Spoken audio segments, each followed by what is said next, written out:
Okay, so this video is called the Aura Wars, but I feel like they probably might be making this topic seem a bit more monumental than it is. I'm all for a bit of clickbait, but let's just straighten things out and call it what it really is, right? The Aura conflict? The Aura fuss? How about something that'll really get the clicks, right? The Aura slight disagreement. Riveting, right? Now, don't get me wrong here or anything. To me, all of this stuff is the most important thing I'll ever talk about ever, for the moment. I care about when to get an Aquila and when to get a Helm of the Dominator. I'll fight for the rights of lads when it's just getting stepped on by everybody else. And if I play extremely serious music behind all of this, I'm sure I can convince you all that this is, for the next few minutes, the most important discussion piece of all time. So hit it! In this video, we'll be deviating a little from the old format, because this video isn't necessarily how to play a certain hero, but rather what are the qualities of all of the items under the umbrella term Aura items. Instead of just listing just like a neat progression through introducing the topic, talking about what counters and all that, I'm going to be focusing more on the perks of these items, the opportunity costs presented by purchasing these items, and when and why you should be getting these items over all other ones. And then to finish up, we'll just whip out the old power pyramid, give it a bit of a makeover, and plotting every single big Aura item on a scale from S tier to F tier. The end results might surprise you. So with all that up, let's get into it. If we ignore the simple option of just listing all of the 10 positive Aura grunting Dota items in order of their power, in relative terms that are able to be plotted into a tier chart, another way to list them would be through their cost. By listing all of the items by their gold cost, we can get into the subsection of listing the items by the earliest point in the game that they can feasibly picked up, and then we can compare that to when they are, on average, picked up in a normal game. If an Aura item can be picked up in the mid game, but isn't actually touched until 50 minutes in, that could mean something. So, listing in order of price, our first Aura item of the list is, of course, Ring of Basilius, or Ring of Bassi if you're scared of being laughed at, because you just found out after all of this time it's pronounced Basila. With a 500 gold cost, Bassi is the only Aura item in the game that can actually be picked up as a starting item. And it's actually done often too. There's a fine balance between Ring of Bassi being a top tier item and a low tier item, oddly enough, directly related to the cost of a completely separate and unsynergistic item. Can you guess what that item might be? It's tangos. With 600 starting gold, you have 100 gold after Bassi to buy tangos, and you'll always buy tangos with Bassi. If tangos are above 100 gold in that patch, Bassi is a bad item. If they're under 100 gold, like they are right now, ever since 709, then Bassi is a fantastic item. Bassi's perk is that the item gives plus 7 damage and an aura of 2 bonus armor and 0.5 mana regen to all allies in a 900 radius. That doesn't stack. Because the most important on average stats for starting items go damage, then health regen, then mana regen, then health, Bassi is a pretty good item, giving 7 damage. For 300 gold, but 6 item slots, 6 iron branches give, aptly, 6 damage. For 465 each, Bracer, Wraithband, and Mantle Intelligence give 7 damage to Strength, Agility, and Intelligence heroes respectively.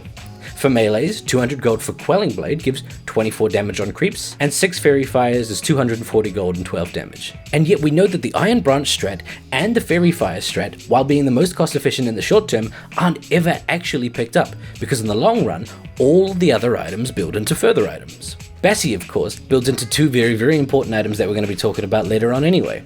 But before talking about that, because Bassi is a good starting item, but gives menial stats, this bad boy gets a nice, comfortable C tier rating, but you all know that we're not done with them yet. Next on the list is Headdress at 650 gold. You forgot all about this one, didn't you? Would you be surprised to learn that this used to also be an item that could be bought with starting gold? You know why you never heard about that? Because nobody ever did it. Nobody but this weird subsection of lone druid players way back, like 2013 or something, who bought Headdress, and only Headdress, and jungled with it. I remember the build that made them do it. I remember it well. Headdress into Radiance Rush. You never leave the jungle. Those were some dark times, people.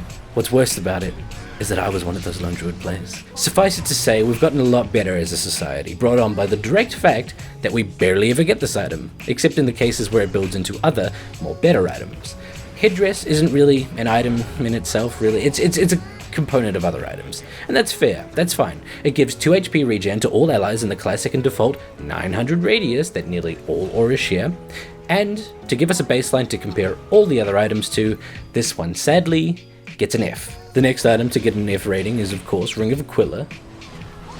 I got you there, didn't I? Aquila is a powerhouse of an aura item. At 965 gold, it's the third cheapest, and while the aura itself is just the Basilius aura of 2 armor, 0.5 mana regen, the stats on the item itself bring Aquila up.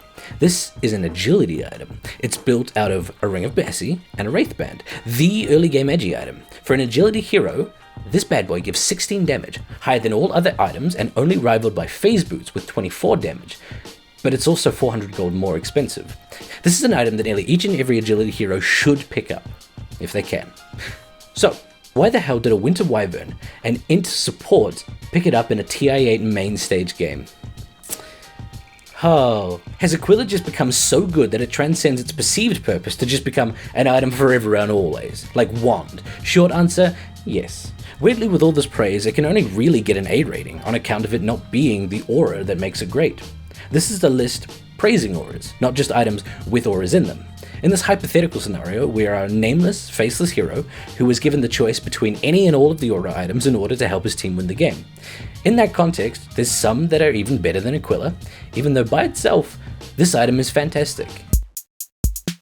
Drum of Endurance is the next item, and at 1615 gold, you can officially call this the cheapest of the mid-game items. Mid-game is the time for disregarding any notion of lanes and specific laners, and instead TPing with your teammates to push and pull wherever the fights may lie. With that in mind, auras become even more important than the early game. Do drums hold up? Built out of a bracer, Sage's Mask, Windlace, and Recipe, drums give 7 strength, 3 agility, 6 int, and 0.75 mana regen for the owner. But not for anyone else. For any ally in the, say it with me, 900 radius, it gives a static 20 move speed. And that's it. And for a 6-second duration, it gives plus 13 movement speed that stacks with the 20, and plus 35 attack speed. On a 30-second cooldown, and with limited charges, 6 to be specific. Something you'll appreciate here and now is that this is in fact the most HP through strength that an aura item will give at all. Technically mech gives health, but that's on an active. Passively, this is the best aura item if you're also wanting to buy health. Unfortunately, the rest of the stats don't translate as much to success. The mana isn't an aura, the attack speed bonus is only a temporary and limited aura, and 20 movement speed, while pretty good, isn't quite enough to make it relevant in all but niche situations. For that, drums gets a D rating. Okay, prepare yourself, Helm of the Dominator comes next. For 2000 gold, it gives you +2 to all attributes, and that's it. The whole of the 2000 gold cost is pretty much funneled directly into the aura of the item, and for a conversation where auras trump everything, that's probably a good thing. The aura gives nearby allies 20 attack speed and 7 health regen. It gives more attack speed on average than the attack speed aura item, Drum of Endurance, and it gives more innate health regen than the health regen aura items coming up, namely Vlad's and Meg. Strictly, as an aura item with no active, it's already better than everything listed so far and everything that will be listed for the next few categories. But it isn't just an aura item with no active. It can also dominate a creep. And you knew that. I mean, you love that. I talk about this every other video. You knew this Gus session was coming because guess what? For 2000 gold, you can get even more than the one aura innate to Dominator. A 30% attack damage bonus because of that creep, a 15 attack speed bonus, a 1.5 mana regen bonus, a 12% move speed bonus. The perks are insane. And so, with all of that in mind, plus many more that we don't even have the time to get into, Helm of the Dominator falls neatly into S tier. And the least surprising revelation of this video, right? The question now becomes, will another item join it up there? Vlad's, wow man, what a fall from grace. For 2,250 gold, Vlad's gives a 15% if melee and 10% if ranged lifesteal aura, as well as a plus 15% damage bonus, a 1 mana regen bonus, a 2.5 health regen bonus, and a 4 armor bonus. That's pretty good overall, right? I mean, it's like a jack of all trades. Honestly, it would be S tier with any Drow strat. It's S tier on any heroes like Tiny who stack base damage as long as Tiny isn't getting it, because Tiny doesn't really want to give a whole item slot to just Vlad's. It's amazing in the ultra late game because of the percent-based stackable lifesteals and damage bonuses, but in the mid-game, when it can first be picked up, it's anything but good. 15% lifesteal only works because of the prerequisite actual attacking of an enemy, right? 15% of 100 damage, which is a generous amount to assume someone has at this point in the game, is 15% health. If we're attacking once a second, it's effectively 15 HP per second, but it requires us attacking. It can't work when we're stunned or disarmed. 15 bonus damage is the exact same. 15% of 100 damage gives us a total of 115 damage. For 2,250 gold, it's just not enough. This is a fantastic item in Death Balls where you're pushing extremely early, and in the ultra late game, it works like an inverted bell curve. But because both ends are rare scenarios, you don't really see Death Balls that much, and games usually end at about 40-50 minute mark. On average, this item is just simply C tier. It's not the worst thing ever, it's just situational. But then again, all of Dota is situational, right? But also it's built out of a Bassi, which most people probably built into an Aquila anyway. Poor Vlads. As mentioned before, Mech is next. If you're talking about Vlads being a fall from grace, just let me introduce you to Mechanism, man, or Mechanism if you're stupid. My god, dude, there was a time where Mechanism was the Aquila of Dota. Every hero wanted it, regardless of their role. Sure, your Chens and CMs and Liches all bought it, being the position 5 supports that they are. But man, back then, Phoenix picked it up, dude. Phoenix! Viper picked it up, Tidehunter, Razor, even Shadow Fiend. Do you remember that? Shadow Fiend picked up a Mechanism. And now, rightly so, nobody picks it up. The meta has changed, and Mech didn't adapt. It's a 2,350 gold item that's picked up in the mid-game, yet costs 225 mana to heal 275 health. It's also an item that doesn't give mana, so I mean, it's hard to justify. No wonder CM can't pick it up. She can't even cast Mech at full mana. D tier, and with its upgrades, Greaves at a more respectable A tier. Not only do Greaves not cast mana, they in fact give mana. After Mech, we have the final headdress item, Pipe of Insight.